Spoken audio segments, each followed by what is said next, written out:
This video is about essentially definitional hearsay. We're going to talk a couple minutes about the definition of hearsay and the popular arguments that follow from its definition at 801C of the Federal Rules of Evidence. First, you got to keep in mind as an issue spotting matter, this is all about quoting. It's a witness on the stand. It's a document that comes into evidence about quoting yourself, quoting others, quoting prior testimony, any reference to statements. What did he or she say? We're asking someone to quote someone else. We're asking someone about the statements that come from others. There's also some key terminology involved. We need to separate out two different players when you're talking about a hearsay fact pattern. The first being witnesses, and the second one declarants. Witnesses are the ones doing the quoting. They're often on the witness stand. What did Bob say? We ask of our witness. The witness says, well, Bob said. They're the ones doing the quoting. The second tier is the declarant. Who's the one who actually said it? Who is the one being quoted? And really, hearsay, as always, comes down to reliability. Why are we worried about hearsay? Why is it an evidentiary hurdle? Why is it an objection that we can pose under Article 8 of the Federal Rules? Objection hearsay. Why? Because we're concerned about reliability. We're concerned that we're letting evidence in that is unreliable, that is not trustworthy. Why? Because the process of trial allows us to do a few things that hearsay robs us of. First of all, we're used to opposing counsel having the opportunity to cross-examine or to confront, to use constitutional language, right? One of the ways we can ensure that information is reliable and trustworthy is we let the other lawyer get up and ask their questions to probe the information. Well, think about the nature of hearsay. When a witness is on the stand quoting a declarant who's not there, when that witness says, Bob said, the store was open when I got there, we don't get to ask any questions about that. We don't get to meet Bob the declarant. We don't get to ask questions about the store and what they saw and Bob's credibility. And talking about credibility, it's the second thing we get robbed of. The jury cannot evaluate Bob. We can't look at Bob sweating profusely, Bob getting nervous when asked questions, Bob taking a long time to answer, Bob giving inconsistent testimony, or anything having to do with Bob. We don't get questions from the other side, and we don't get to evaluate the out-of-court declarant, so we're worried about reliability, we're worried about trustworthiness. Trial is about wanting first-hand accounts. We want to hear it from the source. We want to hear from Bob.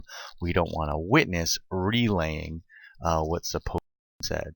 When we're looking at our questions that we often rely on in this course, not only does it come down to, as it does with most evidence, what is the proponent trying to do? Why are they trying to put on this statement from a declarant that we don't get to meet? It's also about essentially three questions. Hearsay goes on for a lot of weeks. Hearsay is a big block of instruction, but it's about definitions. The definition first of hearsay, which we're going to cover in this video, and then secondarily, right in the rule after 801D, what is not hearsay? What are these things that are explicitly carved out and deemed to be not hearsay? And even when it qualifies under the hearsay definition, even when it qualifies, does an exception apply? Those are the questions you're asking. Is this hearsay? That is, does it meet the definition? Is it not hearsay? Did the rule makers give us a specific patch of rules that apply to us and to say that it's not hearsay? Or does an exception apply? Here's a definition. I think it's the most important definition that you'll learn in law school. An out-of-court statement for the truth of the matter asserted. It's one that you should commit to memory when you're studying for the bar or studying for your evidence exam, or if you're just in practice. Out-of-court statement for the truth of the matter asserted. Statement, we know what that means. It's an assertion. It could be written, it could be verbal, it could be conduct that's intended to assert something.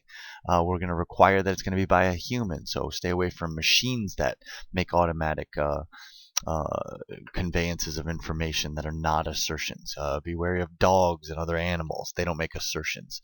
Assertions are verbal, written, or sometimes conduct that is intended to communicate something, usually by a human. It's got to be other than this declarant that's now on the stand. So the witness can be on the stand and could even be the out-of-court declarant, but they cannot be referring to something that happens outside of court. So if I ask the witness that's on the stand, when you were on direct examination only moments earlier, you said not hearsay because it's not out of court. Anything else in the hallway Mr. Witness, didn't you say? Now, even though the witness is the declarant, we're talking about something that's outside of court. And the big one, the one where all the fight lies, is to prove the statement in quotes, to prove the truth of what's in quote. A lot of wiggle room here, but essentially this is the purpose for which the proponent is introducing that evidence.